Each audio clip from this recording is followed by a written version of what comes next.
जय हिंद मेरे दोस्तों। एक बार मैं फिर से आप सभी का स्वागत करता हूं आपके अपने परिवार शाक्या जी जीके क्लासेस में। आई होप कि आप सभी अच्छे होंगे और अपनी आरपीएफ की तैयारी को भी अच्छे से कर रहे होंगे। आप सभी के आरपीएफ सब इंस्पेक्टर की जो 2 शिफ्ट हुई है दोस्तों, उनको एनालाइज करके आज ये जो कंटेंट तैयार किया गया है वो आपके लिए बहुत ही इंपॉर्टेंट रहने वाला है। जी हाँ दोस्तों, मैं एक बार फिर से आप लोगों के लिए लेके आया हूं दोस्तों आरपीएफ का मॉडल पेपर 13वां।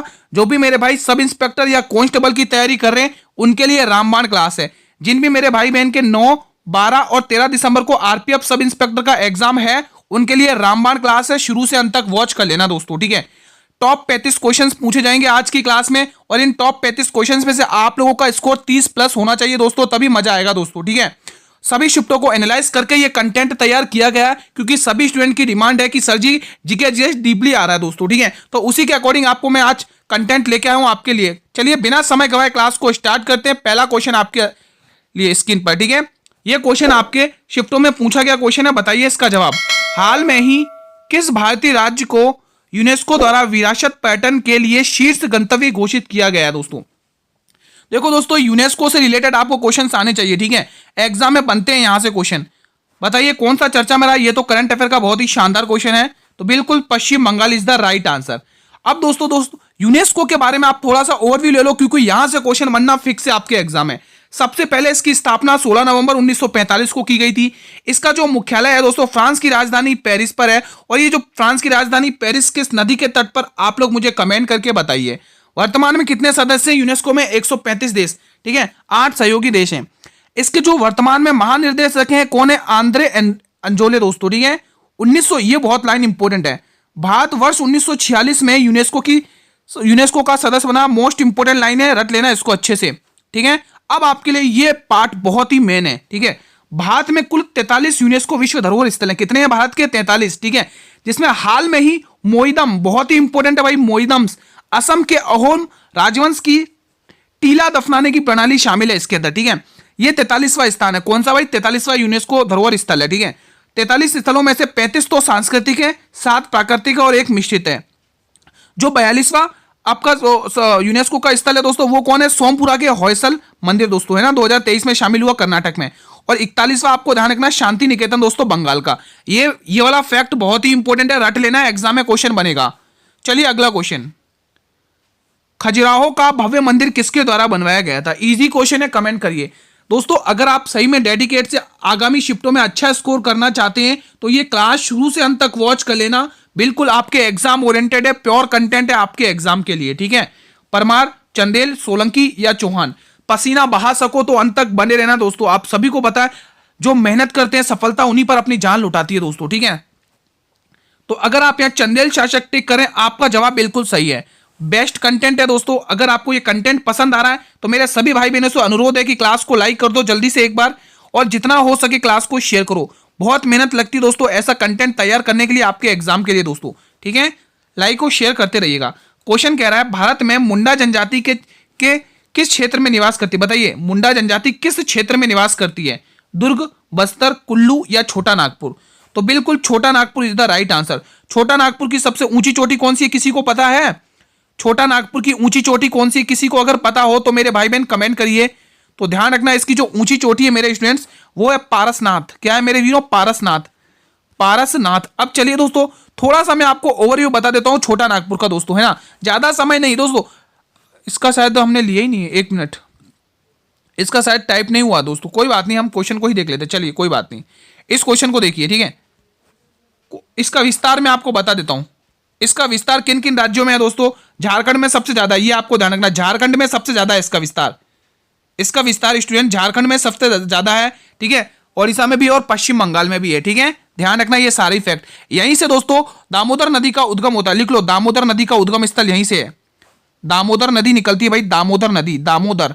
अब आप ये मत कहना कि गुरुजी आप लोग थोड़ी थ्योरी बता रहे हो। दामोदर नदी आपका दोस्तों डीपली ही पूछा जा रहा है दोस्तों, ठीक है। तो आप अगर आप स्कोर अच्छा करना चाहते हैं तो दोस्तों क्लास को पूरा वॉच कर लेना। दूध का प्रमुख कार्बोहाइड्रेट क्या है? बताइए, लैक्टोज, फ्रैक्टोज, माल्टोज या स्टार्च? तो बिल्कुल गुरुजी लैक्टोज है। ऑप्शन नंबर 1 को लॉक करिए। अगला प्रश्न साथियों, अगर आपको इसकी पीडीएफ चाहिए तो आप लोग मेरे टेलीग्राम ग्रुप को ज्वाइन कर लो भाई। पीडीएफ के लिए आप लोग टेलीग्राम ग्रुप को ज्वाइन कर लो। आपको वीडियो के डिस्क्रिप्शन बॉक्स में टेलीग्राम ग्रुप का लिंक दिया हुआ है, ठीक है। वहां से हमारी जितनी भी आरपीएफ की क्लासेस हुई हैं अभी तक, उन सभी की पीडीएफ अवेलेबल हैं। निम्न में से किस विटामिन में कोबाल्ट एक अनिवार्य घटक के रूप में शामिल होता है? बहुत ही इंपॉर्टेंट क्वेश्चन है भाई। विटामिन ए जिसका केमिकल नेम क्या है बताइए दोस्तों। विटामिन ई जिसका केमिकल नेम क्या है? इन सभी के आप लोग मुझे केमिकल नेम बताइए बहुत ही शानदार तरीके से, और इनसे होने वाली, इनकी कमी से होने वाली रोगों के नाम बताइए, मजा आ जाएगा दोस्तों। हमारा पहला आंसर टेकन विटामिन बी 12। इसका जो केमिकल नेम है वो साइनोकोबालामाइन है, लिख लो। इसका जो केमिकल नाम है मेरे वीरो साइनोकोबालामाइन, साइनोकोबालामाइन, साइनोकोबालामाइन। और इन विटामिन के बारे में बहुत बता चुका हूं आप लोगों को, है ना, तो अभी ओरली बता देता हूं। विटामिन ए का केमिकल नाम क्या है? रेटिनॉल। इससे होने वाली बीमारी, इससे कौन सी, इसकी कमी से रतौंधी, जिसको आप नाइट ब्लाइंडनेस कहते हैं। विटामिन ई टेकेफेरॉल, ठीक है। और विटामिन डी कैल्सीफेरॉल, और रिकेट्स, इससे बीमारी होती है इसकी कमी से। अगला क्वेश्चन आपके स्क्रीन पर है, सवाई गंधर्व निम्न में से किस घराने से संबंधित है? दोस्तों घरानों से संबंधित अच्छे खासे क्वेश्चंस पूछे गए हैं दोस्तों आपकी शिफ्टों में, है ना। तो इससे रिलेटेड मैं आपको कुछ क्वेश्चंस लेके आया हूं आपकी स्क्रीन पर, किराना, इंदौर, आगरा या बनारस। तो यहां का जो आंसर होगा वो किराना घराना जाएगा, ऑप्शन नंबर ए। अब इन घरानों के संस्थापक देख लो तो और भी मजा आ जाएगा। देखो पहला क्वेश्चन यही है कि प्रमुख घरानों के संस्थापक देख लो। किराना घराना जिसके संस्थापक उस्ताद अब्दुल करीम खान है 1872 से लेकर 1937 तक। इंदौर घराना उस्ताद अमीर खान। आगरा घराना हाजी सुजान साहब, बहुत इंपॉर्टेंट है आगरा घराना, ठीक है। बनारस घराना जानकी प्रसाद और सुखदेव महाराज, ये भी इंपॉर्टेंट है। ग्वालियर घराना उस्ताद नाथन पीर बख्श और उस्ताद नाथुन खान, ठीक है। ये सारी एक नजर में देख लेना आप लोग। निम्न में से किस महीने में ओडिशा के कोणार्क नृत्य महोत्सव आयोजित किया जाता है? अगर आपने सही में पेपर दिया दोस्तों तो एक क्वेश्चन पूछा गया था, हॉर्नबिल फेस्टिवल किस महीने में आयोजित किया जाता है? हमने अभी तक पढ़ा है कि गुरुजी हॉर्नबिल फेस्टिवल नागालैंड में आयोजित होता है ना। तो आपको वहां पे महीना पूछ लिया गया दिसंबर में, तो वही हर 10 दिसंबर को, है ना। तो ये भी आपको आंसर यहां पर भी वही होगा कि कोणार्क का जो नृत्य महोत्सव है वो दिसंबर माह में मनाया जाता है दोस्तों। किस माह में? दिसंबर माह में दोस्तों, है ना। और ये किस राज्य का है? ओडिशा का है। आपको ये ध्यान रखना है। बढ़े अगले प्रश्न की तरफ बिना समय गंवाए। क्वेश्चन नंबर 8, प्रस्तावना की भाषा बहुत इंपॉर्टेंट है, किसके संविधान से लिया गया? अमेरिका, ऑस्ट्रेलिया, आयरलैंड या ब्रिटेन? सभी स्टूडेंट्स एक क्वेश्चन आपको होमवर्क में जरूर देना चाहूंगा, लोक जनहित याचिका को किसके संविधान से लिया है? मेरे सभी भाई बहन कमेंट करिए, लोक जनहित याचिका। मेरे सभी भाई बहन कमेंट करेंगे लोक जनहित याचिका को किसके संविधान से बोरो किया हमने। आप सभी का आंसर कमेंट सेक्शन में आना चाहिए, कमेंट करिए दोस्तों। अगर आप सही में डेडिकेट से पढ़ रहे हैं तो ये मेरी वीडियो आपके लिए बहुत ही हेल्पफुल रहने वाली है। समवर्ती सूची ली हमने ऑस्ट्रेलिया के संविधान से, शक्तियों का विभाजन हमने लिया ऑस्ट्रेलिया के संविधान से, संसद के दोनों सदनों की बैठक हमने किसके संविधान से लिया? ऑस्ट्रेलिया के संविधान से। अब ये संसद के दोनों सदनों की बैठक बुलाता कौन? क्वेश्चन तो ये बनता है, गुरुजी आपने ये तो बता दिया कि संसद के दोनों सदनों की बैठक ऑस्ट्रेलिया के संविधान से, लेकिन ये बुलाता कौन है? तो संयुक्त बैठक। ध्यान रखना मेरे वीरों, राष्ट्रपति जी बुलाते हैं, राष्ट्रपति जी। किस आर्टिकल के तहत? आर्टिकल बताइए। तो ध्यान रखना मेरे स्टूडेंट्स, आर्टिकल 108 है। कौन सा? 108 आर्टिकल के तहत दोस्तों राष्ट्रपति जी संयुक्त बैठक बुलाते हैं। जब दोस्तों इसमें जो लोकसभा अध्यक्ष अनुपस्थित होता है, तो जो लोकसभा का उपाध्यक्ष और राज्यसभा का उपाध्यक्ष, ये दोनों मिलाकर फिर ये बैठक बुलाते हैं दोस्तों। आपको ये भी ध्यान रखना। मेन तो आपका अनुच्छेद बनता है कि संसद के दोनों संयुक्त की बैठक किस अनुच्छेद के तहत बुलाई जाती है। तो 108 बहुत इंपॉर्टेंट है, ठीक है। आपकी स्क्रीन पर नवा क्वेश्चन है, देश का पहला वर्टिकल लिफ्ट रेलवे ब्रिज कहां पर बनाया गया? साथियों जितनी भी आपकी शिफ्ट हो रही है सब इंस्पेक्टर की आरपीएफ के, उनमें दोस्तों 8 से 10 क्वेश्चंस आपके करंट अफेयर के बन रहे हैं, जिसमें से 2 से 3 क्वेश्चंस आपके 2023 के करंट अफेयर से बन रहे हैं ना। तो उसी को देखते हुए आज की क्लास में मैंने आपके अच्छी खासी मात्रा में करंट अफेयर के क्वेश्चंस भी इंक्लूड किए हैं। रामेश्वर, चेन्नई, कोची या विशाखापट्टनम? हमारे प्रश्न का जवाब आएगा रामेश्वर के दोस्तों पंबन द्वीप पर। दोस्तों किस पर? पंबन द्वीप। अब ये भला कहां पर स्थित है? किसी को पता हो तो भाई बता दो। पंबन द्वीप, तो ध्यान रखना दोस्तों ये तमिलनाडु में। कहां पर भाई? तमिलनाडु में, ठीक है। ये सारे फैक्ट आपके एग्जाम के लिए बहुत ही इंपॉर्टेंट साबित होने वाले हैं। क्वेश्चन नंबर 10, बाल विवाह मुक्त भारत राष्ट्रीय अभियान का शुभारंभ किसने किया है? अनुराग ठाकुर, अन्नपूर्णा देवी, स्मृति ईरानी या निर्मला सीतारमण? बताइए दोस्तों कमेंट करके अगर आपको इस प्रश्न का जवाब आता है तो अगर आप यहां अन्नपूर्णा देवी जी टिक करें तो बिल्कुल सही है, ऑप्शन नंबर बी को लॉक करिएगा। क्वेश्चन आपके स्क्रीन पर है, विंध्याचल पर्वत की सबसे ऊंची शिखर कौन सी है? नंदा देवी, माउंट एवरेस्ट, नामचा वर्मा या सद्भावना शिखर? सभी स्टूडेंट्स बताएंगे। अंत तक बने रहना स्टूडेंट्स, आपके ही लिए कंटेंट तैयार किया गया आपके आगामी शिफ्टों के लिए, जिन भी मेरे भाई बहन का एग्जाम है, ठीक है। बताइए स्टूडेंट्स क्या होगा इसका सही जवाब। और जिनके भी कांस्टेबल के एग्जाम है उनको तो देखना मस्ट नीडेड है, उनको पता चलना चाहिए कि आपके जो रेलवे में टीसीएस कंपनी है वो किस लेवल से क्वेश्चंस इंक्लूड करी, किस लेवल का पेपर बना रही है ना, तो उनके लिए बहुत ही महत्वपूर्ण क्लास है। हमारे प्रश्न का जवाब सद्भावना शिखर है। ऑप्शन नंबर डी को लॉक कर रहे हैं, उनका जवाब बिल्कुल। अब जो मैं मोस्ट इंपोर्टेंट फैक्ट लेके आऊं वो बहुत इंपोर्टेंट है। एग्जाम में सीधा पूछा जाएगा कि पंजाब हिमालय किन दो नदियों के क्षेत्र को कहा जाता है, तो सतलज प्लस सिंधु नदी। और इसकी जो सबसे ऊंची चोटी है वो है क्या है, नंगा पर्वत। दोस्तों ये सबसे ऊंची चोटी है, लिख लो ये भाई, सबसे ऊंची चोटी है, ऊंची चोटी, सबसे ऊंची चोटी, ये लिख लो भाई, सबसे ऊंची चोटी है, ऊंची चोटी, ठीक है, सबसे ऊंची चोटी है। कुमाऊं हिमालय किन दो नदियों के क्षेत्र को कहा जाता है, सतलज और काली नदी। और इसकी जो ऊंची चोटी है वो नंदा देवी, बहुत ही इंपोर्टेंट है। नेपाल हिमालय काली और तीस्ता नदी के क्षेत्र को कहा जाता है। और इसकी सबसे ऊंची चोटी है माउंट एवरेस्ट। कितनी ऊंची है कमेंट करिए अगर आपको इसकी ऊंचाई पता है तो। असम हिमालय तीस्ता और दिहांग नदी के क्षेत्र को असम हिमालय कहा जाता है। और नामचा वर्मा इसकी बहुत ही ऊंची चोटी है दोस्तों, सबसे ऊंची चोटी, ठीक है। ये कुछ इंपोर्टेंट फैक्ट है, एक नजर में आप लोग देख लो, इंपोर्टेंट है। क्वेश्चन आपकी स्क्रीन पर है, निम्न में से कौन सा विकल्प टेनिस के ग्रैंड स्लैम टूर्नामेंट में से एक नहीं है? French Open, Canadian Open, Wimbledon Open है ना, विबलडन ओपन और ऑस्ट्रेलियन ओपन। बताइए दोस्तों, French Open, Canadian Open, Wimbledon Open और ऑस्ट्रेलियन ओपन। अगर यहाँ पे आप दोस्तों ये ऑप्शन बी टिक करो, बिल्कुल सही है दोस्तों। और हाँ दोस्तों, अब यहाँ से थोड़ा सा फैक्ट मैं आपको बता देता हूँ, इंपॉर्टेंट है, रट लो, इंपॉर्टेंट है, ठीक है। सबसे दोस्तों टेनिस है ना, एक साल में 4 बार होते हैं दोस्तों, देख लो कौन कौन से होते हैं। सबसे पहला ध्यान रखोगे, सबसे पहला कौन हुआ, ये वाला विबलडन ओपन दोस्तों, है ना, कौन सा, विबलडन ओपन। ये कब हुआ था दोस्तों, 1887 में। सबसे पुराना है दोस्तों, क्या है ये, सबसे पुराना हुआ। और ये कहां पर खेला जाता है, मोस्ट इंपोर्टेंट है, ग्रास कोर्ट पर खेला जाता है। ये इंपोर्टेंट फैक्ट है दोस्तों, सीधा एग्जाम में पूछा जाएगा।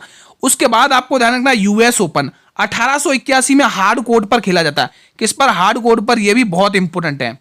उसके बाद फ्रेंच ओपन 1891 में खेला जाता है। और ये कहां पर खेला जाता है, क्ले कोर्ट पर। किस पर, क्ले कोर्ट पर।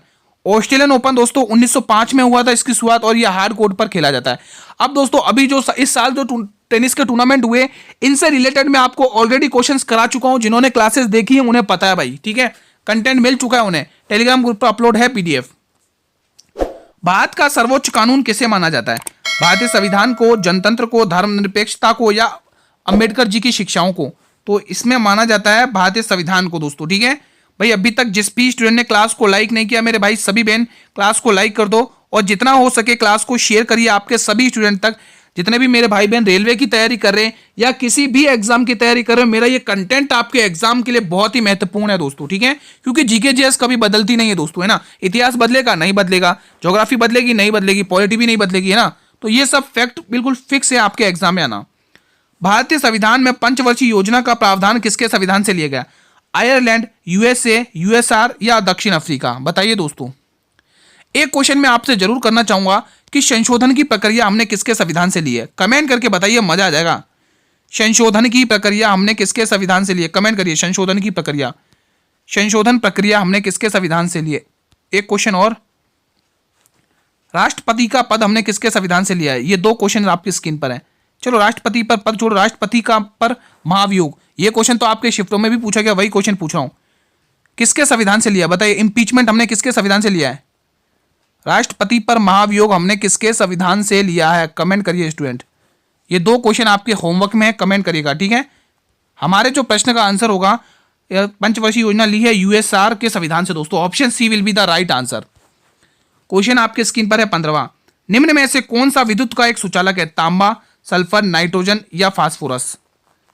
बताइए दोस्तों। विद्युत का सुचालक तांबा है दोस्तों, ऑप्शन नंबर ए। ये सभी क्या कुचालक है? कुचालक है ना। एक क्वेश्चन, अगला क्वेश्चन आपकी स्क्रीन पर है, निम्न में से कौन सी अर्थव्यवस्था में समग्र मांग का भाग नहीं है? निर्यात, आयात, पूंजीगत माल या जनसंख्या वृद्धि? तो बिल्कुल गुरुजी, जनसंख्या वृद्धि इसका भाग नहीं है। क्वेश्चन 17, सरहुल पर्व किस जनजाति के द्वारा मनाया जाता है? मोस्ट इंपोर्टेंट पर्व है दोस्तों। मोनपा जनजाति, उरांव जनजाति, नीशी जनजाति, बेगा जनजाति। इन सभी जनजातियों में दोस्तों मैं आपके लिए कुछ फैक्ट लेके आऊं। पहले आंसर बी टिक करिए, उराव जनजाति। यहां से ये जो फैक्ट आपके काम का है बहुत ही इंपॉर्टेंट है। सरहुल पर्व, इसके बारे में जान लेते हैं। झारखंड राज्य में मनाया जाने वाला एक लोकप्रिय त्योहार है। यह आदिवासी नववर्ष का त्योहार है और इसे झारखंड के मुंडा जनजाति, उराव जनजाति और संथाल जैसी जनजातियों द्वारा मनाया जाता है। मोस्ट इंपोर्टेंट है, यह त्योहार वसंत ऋतु में मनाया जाता है। क्वेश्चन ऐसे ही पूछा जाएगा कि सरहुल त्योहार किस ऋतु में मनाया जाता है, ऐसे क्वेश्चन पूछे जाएंगे। और कब मनाया जाता है, तो ध्यान, सरहुल चैत्र महीने के शुक्ल पक्ष के चैत्र पूर्णिमा के तीसरे दिन मनाया जाता है दोस्तों। दिनों तक मनाया, तीसरे दिनों तक, 3 दिन तक मनाया जाता है। यह फैक्ट एक नजर में पढ़ लो दोस्तों, अभी आपको याद हो जाएगा। अगला क्वेश्चन आपके स्क्रीन पर है। चलो और इंपोर्टेंट फैक्ट देख लेते हैं। न्योकम उत्सव, ये दोस्तों किस जनजाति के द्वारा मनाया जाता है, निहिशी जनजाति। लोंगटे उत्सव, निहिशी जनजाति। मोपिन उत्सव, गलोंग जनजाति। लोसर उत्सव, मोनपा जनजाति। काक्सर उत्सव, बेगा जनजाति। इंपोर्टेंट है, ठीक है, एक झटके में लर्न कर लो आप इसे। नॉकआउट का संबंध किस खेल से है, मुक्केबाजी, फुटबॉल, क्रिकेट या हॉकी। हमारे इस प्रश्न का जवाब है मुक्केबाजी, ठीक है। मुक्केबाजी से ही दोस्तों किडनी पंच का संबंध भी इसी से है दोस्तों, ध्यान रखना, किडनी पंच है ना, किडनी पंच लिख लो, किडनी पंच। मैं थोड़ा सही से लिख देता हूं इसे, किडनी पंच पूछा जाता है एग्जाम में। यहां पर आप लोग लिख लो किडनी पंच, एग्जाम में पूछा जाता है कि सीधा पूछा जाएगा किडनी पंच का संबंध किससे है, किडनी पंच, किडनी पंच, ठीक है, एग्जाम में पूछा जाएगा। और एक मुझे क्वेश्चन बता दो, टाई ब्रेक का संबंध किस खेल से, टाई ब्रेक किसमें होता है, ये टाई ब्रेक। आप सभी से अनुरोध है, निवेदन है, इस क्वेश्चन का जवाब कमेंट करिए, होमवर्क है ये आपका, टाई ब्रेक बताइए। क्वेश्चन नंबर 19, क्वेश्चन क्या कह रहा है, बड़े गुलाम अली खान का संबंध किस घराने से है, किराना घराना, इटावा घराना, पटियाला घराना, बनारस घराना। बहुत ही इंपॉर्टेंट है, बताइए दोस्तों, सभी वीर बताएंगे बड़े गुलाम अली खान का संबंध किस घराने से है। तो बिल्कुल सभी का जवाब आ रहा पटियाला घराना दोस्तों। पटियाला घराने से तो फतेह खान का संबंध भी यहीं से है, फतेह खान का संबंध भी यहीं से है दोस्तों, ठीक है। अब दोस्तों इनके कुछ संस्थापक और देख लेते हैं, बहुत ही इंपॉर्टेंट तरीके से, यहाँ पर है ही नहीं, अच्छा अगली शिफ्ट में, चलो कोई बात नहीं, यहीं से देख लेते हैं। युगल समाधि के साक्ष्य किस स्थल से मिले हैं, लोथल, हरप्पा, धोलावीरा, मोहनजोदाड़ो। बहुत ही इंपॉर्टेंट फैक्ट के साथ क्वेश्चन है ये। चलिए बताइए, अगर आपको इसका जवाब आता है तो हमारे इस प्रश्न का जो आंसर होगा दोस्तों वो लोथल होगा। अब दोस्तों 10 से 15 सेकंड में लोथल के बारे में जान लेते हैं, आपको याद हो जाएगा। लोथल, इसकी खोज एसआर राव ने की है। स्थान कहाँ, गुजरात, अहमदाबाद में। नदी कौन सी है, भोगवा। इसे बंदरगाह भी कहा जाता है, इसे बंदरगाह है ना, इसे दोस्तों सिंधु घाटी का बंदरगाह भी कहा जाता है लोथल को। घर के दरवाजे सड़कों की ओर खुलते हैं दोस्तों, ऐसा सीधा पूछा जाएगा, वो कौन सी सभ्यता है जिसमें घरों के दरवाजे सड़कों की ओर खुलते हैं, तो आप लोथल टिक करना है। इसके साथ दोस्तों चावल का दाना मिला, बहुत ही इंपॉर्टेंट है, और घोड़े की मूर्ति मिली, ये भी बहुत इंपॉर्टेंट है साथियों, ठीक है। चलिए अगला क्वेश्चन, निम्न में से सामवेद का उपवेद बताइए, धनुर्वेद, यजुर्वेद, गंधर्ववेद, शिल्पवेद। बहुत ही इंपॉर्टेंट है भाई, बहुत ही इंपॉर्टेंट है, बताइए दोस्तों। हमें सामवेद का उपवेद पूछा है। धनुर्वेद दोस्तों किसका है, यजुर्वेद का है। किसका भाई, यजुर्वेद का। धनुर्वेद किसका है, यजुर्वेद का है। आयुर्वेद दोस्तों ऋग्वेद का उपवेद है ना, आपको ये पता होना चाहिए, और इनके संस्थापक भी पता होने चाहिए भाई। गंधर्ववेद या शिल्पवेद अथर्ववेद का है ना, अथर्ववेद का है। और हमारे जो प्रश्न का आंसर है वो गंधर्ववेद है। अब इनके आपको संस्थापक पता होने चाहिए, है ना। चलिए संस्थापक के पता करवा देते हैं। धनुर्वेद का संस्थापक कौन है भाई, विश्वामित्र। आयुर्वेद के संस्थापक कौन है, धन्वंतरी भगवान, है ना। गंधर्ववेद के संस्थापक भरत मुनि जी, और शिल्पवेद के संस्थापक विश्वकर्मा, ठीक है। इनके संस्थापकों के नाम, बहुत ही शानदार आपकी कंटेंट है, ठीक है। बिल्कुल एग्जाम ओरिएंटेड है दोस्तों, आप लोग पूरा वॉच करना क्लास को, बहुत ही मेहनत लगती है आपके लिए कंटेंट बनाने में। जून 2023 में किस राज्य सरकार ने राज्य के भीतर महिलाओं और ट्रांस व्यक्तियों के लिए मुफ्त बस यात्रा शक्ति योजना की घोषणा की थी दोस्तों। योजनाओं से क्वेश्चंस पूछे जा रहे हैं अच्छी मात्रा में। तेलंगाना, कर्नाटक, राजस्थान, तमिलनाडु। तो सभी का आंसर आ रहा भाई तेलंगाना सरकार ने, कर्नाटक सरकार दोस्तों, कर्नाटक आएगा। सभी का आंसर आ रहा है कर्नाटक सरकार, तो बिल्कुल सही है। अगला प्रश्न आपकी स्क्रीन पर, मैंने कहा ना 2023 के क्वेश्चंस भी आपको पढ़ने, 1-2 क्वेश्चन, 2 से 3 क्वेश्चन आपके हर शिफ्ट में आ रहे हैं करंट अफेयर के 2023 के। निम्न में से किस राज्य सरकार ने मार्च 2023 में मुख्यमंत्री वृक्ष संपदा योजना शुरुआत की थी, बताइए दोस्तों। योजनाओं से अच्छे से क्वेश्चंस पूछे जा रहे हैं। छत्तीसगढ़, मध्य प्रदेश, गुजरात, उत्तर प्रदेश। तो सभी का आंसर आ रहा है Guruji Chhattisgarh, option number A. Now next question, वर्ष 2023 में महिला प्रीमियर लीग प्रतियोगिता का पहला संस्करण किस टीम ने जीता था। Gujarat Titan, Mumbai Indians, capital या royal challenger Bangalore. Royal challenger Bangalore दोस्तों करंट में पूछी जा सकती है, ध्यान रखना, ठीक है। तो हमारा आंसर आएगा मुंबई कैपिटल्स दोस्तों, है ना। अगला क्वेश्चन देख लो, राजीव गांधी खेल रत्न पुरस्कार के प्रथम प्राप्तकर्ता कौन थे? बहुत ही इंपॉर्टेंट है भाई, बहुत ही इंपॉर्टेंट है भाई। कौन थे? तो बिल्कुल दोस्तों वही होंगे जो शतरंज के जादूगर है। कौन है भाई शतरंज के जादूगर? विश्वनाथन आनंद दोस्तों, शतरंज के जादूगर कहा जाता है इन्हें, शतरंज के जादूगर कहा जाता है। लिख लो शतरंज के जादूगर, मैं अच्छे से लिख देता हूं ताकि आपको कोई दिक्कत ना हो, ठीक है। इन्हें क्या कहा जाता है? शतरंज के जादूगर कहा जाता है, शतरंज के जादूगर कहा जाता है, शतरंज का जादूगर कहा जाता है, शतरंज का जादूगर कहा जाता है, शतरंज का जादूगर। आपको यह भी ध्यान रखना है ना, एग्जाम में सीधा पूछा जाता है कि विश्वनाथ आनंद का संबंध किस खेल से। अब यहां से कुछ इंपॉर्टेंट फैक्ट देखिए, बहुत ही इंपॉर्टेंट और आपके काम की चीज है दोस्तों। पहला फैक्ट यही है कि राजीव गांधी खेल रत्न पुरस्कार की शुरुआत 1991 से लेकर 1992 में हुई, ये पहला फैक्ट। दूसरा, 6 अगस्त 2021 में इसका नामकरण हुआ। अब इसे वर्तमान में मेजर ध्यानचंद खेल पुरस्कार के नाम से जाना जाता है। पहले इसमें दोस्तों यहां पर राशि में करेक्शन करिए दोस्तों, यहां पर पहले इसमें 15 लाख तक राशि दी जाती थी, अब वर्तमान में 25 लाख तक राशि दी जाती है। यह फैक्ट आपको ध्यान में रखना है। पाबोस प्रथा को निम्न में से किस शासक ने शुरू किया? और मैं तो कहता हूं बहुत ही इंपॉर्टेंट है, इल्तुतमिश, बलबन, ऐबक, आरम शाह। गुलाम वंश दोस्तों, ये सभी के सभी शासक किसके? गुलाम वंश के दोस्तों, गुलाम वंश के, ठीक है। और गुलाम वंश क्यों कहा जाता है मैं आपको बता चुका हूं, क्योंकि दोस्तों इसमें हर एक कोई ना कोई किसी का गुलाम है दोस्तों, है ना। ऐबक गोरी का गुलाम था, ठीक है। और उसके बाद ऐबक का गुलाम कौन बना? इल्तुतमिश बना। और इल्तुतमिश को दोस्तों गुलामों का गुलाम कहा जाता है, और इल्तुतमिश का गुलाम बलबन बना, है ना। तो हमारे प्रश्न का जो आंसर होगा वो बलबन होगा दोस्तों। ये पाबोस प्रथा बलबन ने चलाई थी। पाबोस का मतलब क्या होता है? चूमना, है ना, पैरों को चूमते हुए उसके दरबार में आना, है ना। अब इसके बारे में एक झटके में बलबन के बारे में जान लेते, वही फैक्ट रखे जो एग्जाम में पूछने योग्य है। सबसे पहला, इसका जो शासनकाल द्वितीय इलवरी वंश का माना जाता है। किस वंश का? द्वितीय इलवरी वंश का। इसका वास्तविक नाम बहाउद्दीन, और इसकी जो उपाधि थी वो उल्लुक खान की, ध्यान रखना है। लो एवं रक्त नीति अपनाई थी किसके खिलाफ? मेवातियों के खिलाफ। सिजदा यानी कि सर झुकाकर आना इसके दरबार में। इसने नरोज उत्सव चलवाया था जो कि एक फारसी त्योहार था। पहली बार इसने इस्लामिक प्रथा दिल्ली में लगवाई थी, गैर इस्लामिक प्रथा, ठीक है। और दूसरा, तुर्क ए चैलगानी का अंत किया दोस्तों। तुर्क ए चैलगानी यानी कि 40 सरदारों का गठन शमशुद्दीन इल्तुतमिश ने शुरू किया था। इल्तुतमिश का गुलाम था, जैसा कि मैंने कहा कि गुलाम वंश इसीलिए है।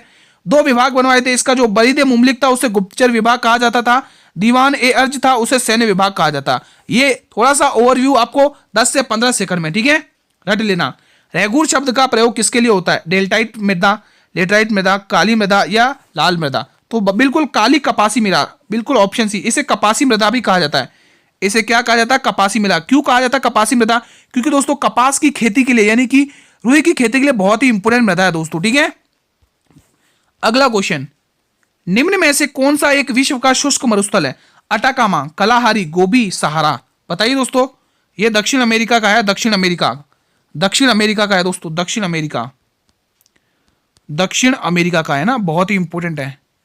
आपको इन सभी की लोकेशन अच्छे से पता होनी चाहिए, सीधे एग्जाम में पूछे जाते हैं, है ना। गोबी दोस्तों हमारे एशिया का है, एशिया का गोबी, है ना।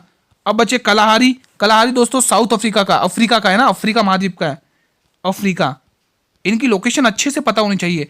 सहारा भी दोस्तों आपके अफ्रीका का है। और हमें जो प्रश्न का आंसर करना है वो क्या होगा, जल्दी से बताइए, उसका आंसर क्या होगा? शुष्क मरुस्थल पूछा है दोस्तों, बताइए कौन सा शुष्क मरुस्थल, कमेंट करके बताइए। होमवर्क दे देता हूं आपको, ये क्वेश्चन इजी है, ठीक है। ये क्वेश्चन होमवर्क है, मैं यहाँ पे लिख देता हूँ होमवर्क। मैंने इनकी लोकेशन बता दी, आप लोग मुझे इसमें आंसर बताएंगे। होमवर्क क्वेश्चन है, होमवर्क, ठीक है। और इसका जवाब आप लोगों को स्टूडेंट कमेंट बॉक्स में देना है। चलिए अगला क्वेश्चन, निम्न में से कौन सा आनुवंशिक रोग नहीं है? हीमोफीलिया, रतौंधी, वर्णधाता या रंग जनित? तो बिल्कुल इसमें से रतौंधी जो विटामिन ए की कमी से होता है, जिसका नाम रेटिनॉल है, केमिकल, ठीक है। क्वेश्चन 30, निम्न में से कौन सा रोग प्रोटोजोआ से होता है? मलेरिया, हैजा, निमोनिया, डिप्थीरिया? तो इसमें से ये जो मलेरिया रोग है दोस्तों ये प्रोटोजोआ से होता है, बाकी ये तीनों जीवाणु से होते हैं दोस्तों, जीवाणु, जिसको आप लोग इंग्लिश में बैक्टीरिया कहते हैं। क्या कहते हैं? बैक्टीरिया जनित रोग है, बैक्टीरिया, है ना, बैक्टीरिया। ये आप लोग ध्यान रखना। अगला प्रश्न आपके स्क्रीन पर है, ठीक है। अगला प्रश्न क्या कह रहा है, ध्यान से पढ़ेंगे। स्वतंत्रता आंदोलन की ग्रैंड ओल्ड लेडी के नाम से कैसे जाना जाता है? बहुत ही शानदार। मैडम कामा को, सरोजनी नायडू जी को, उषा मेहता को, या अरुण आसफ अली को? तो बिल्कुल अरुण आसफ अली को दोस्तों। Option number D will be the right answer दोस्तों। ध्यान रखना दोस्तों, जो दूसरा गोलमेज सम्मेलन हुआ था दोस्तों, उसके अंदर कौन कौन सी महिला जुड़ी थी? एनी बेसेंट, सरोजनी नायडू और मैरी बेन, है ना? ध्यान रखना। Second round constable round table है ना। क्वेश्चन 32 बहुत ही इंपॉर्टेंट है। जूनागढ़ में सुदर्शन झील का निर्माण किसने करवाया था? दोस्तों जूनागढ़ के अंदर सुदर्शन झील का निर्माण किसने करवाया था? पहला ऑप्शन चंद्रगुप्त, दूसरा स्कंदगुप्त, तीसरा भानुगुप्त और चौथा पुष्यगुप्त। बताइए। तो भाई सुदर्शनगढ़ में ये जूनागढ़ में जूनागढ़ का अभिलेख किसने जारी किया था? कमेंट करके बताइए। जूनागढ़ का अभिलेख रुद्रदामन ने जारी किया था। किसने? रुद्रदामन ने। किसने? लिख लो भाई, रुद्रदामन ने। यहाँ पे मैं नाम लिख देता हूँ, रुद्रदामन इंपॉर्टेंट है दोस्तों, ठीक है। और यहीं से हमें सुदर्शन झील के बारे में जानकारी मिलती है। और इसका निर्माण चंद्रगुप्त मौर्य के राज्यपाल पुष्यगुप्त ने करवाया था दोस्तों, ठीक है। ये किसका राज्यपाल था? चंद्रगुप्त का राज्यपाल था। चंद्रगुप्त का। ये किसका राज्यपाल था? चंद्रगुप्त का राज्यपाल था, है ना। गवर्नर था, गवर्नर किसका? चंद्रगुप्त का, ठीक है। चलिए अगला क्वेश्चन आपकी स्क्रीन पर है। अगला क्वेश्चन देख लो 33 का। भारत में 2011 की जनगणना के अनुसार सबसे बड़ा धार्मिक समुदाय कौन सा था? सिख, हिंदू, ईसाई, मुस्लिम? बहुत ही इंपॉर्टेंट क्वेश्चन है भाई, बता दीजिए जल्दी से। अगर आप लोग यहाँ पे हिंदू टिक करें तो बिल्कुल सही टिक करें भाई, हिंदू टिक करें, आपका जवाब बिल्कुल सही है। अभी तक जिसने भी क्लास को लाइक नहीं किया स्टूडेंट्स, क्लास को लाइक और शेयर करो उन सभी स्टूडेंट तक जो भाई रेलवे की एग्जाम की तैयारी करें और कांस्टेबल की तैयारी करें, आरपीएफ के। Question number 34। भारत में 2011 की जनगणना के अनुसार कुल जनसंख्या कितनी थी? 1.1 बिलियन, 1.21 बिलियन, 98.6 बिलियन या 1.41 बिलियन? तो अकॉर्डिंग टू 2011 सेंसस 1.20 मिलियन जनसंख्या थी दोस्तों, ठीक है। 21 मिलियन है ना। पुरुष जूनियर एशिया कप 2024 टूर्नामेंट का आयोजन कहां किया जाएगा? बहुत ही इंपॉर्टेंट क्वेश्चन है। ओमान में, भारत में, जापान में या पाकिस्तान में? करंट जीके से स्पोर्ट्स क्वेश्चन बहुत पूछे गए हैं दोस्तों आपकी शिफ्टों में। बताइए। इसका आयोजन ओमान देश में किया जाएगा, ऑप्शन नंबर ए। अब कुछ फैक्ट देख लो जो आपको ध्यान रखना है, बहुत ही इंपॉर्टेंट। नोबेल प्राइज भाई, इस बार नोबेल प्राइज भौतिकी यानी फिजिक्स के क्षेत्र में John Hopfield, Geoffrey Hinton, David Baker को रसायन यानी केमिस्ट्री के क्षेत्र में। और इधर आप लोग देखो चिकित्सा के क्षेत्र में दोस्तों, चिकित्सा के क्षेत्र में किसे मिला है? तो ध्यान रखना, चिकित्सा यानी मेडिसिन, विक्टर एम्ब्रोस और गैरी सोकून। अर्थशास्त्र यानी इकोनॉमी के क्षेत्र में बहुत इंपॉर्टेंट है, डेरोन एसमोग्लू, साइमन जॉनसन और जेम्स रॉबिन्सन। शांति यानी पीस के क्षेत्र में निहोन डिंडोंग्या, साहित्य के क्षेत्र में, लिटरेचर में होनकांग। दोस्तों ये पहली दक्षिणी कोरियाई लेखिकाएं, ध्यान रखना। और देख लो फैक्ट, भारत के प्रमुख सैन्य अभ्यास। दोस्तों सैन्य अभ्यासों से क्वेश्चन आ रहे हैं। अब इन सभी में दोस्तों भारत कॉमन है, आपको ध्यान रखना है।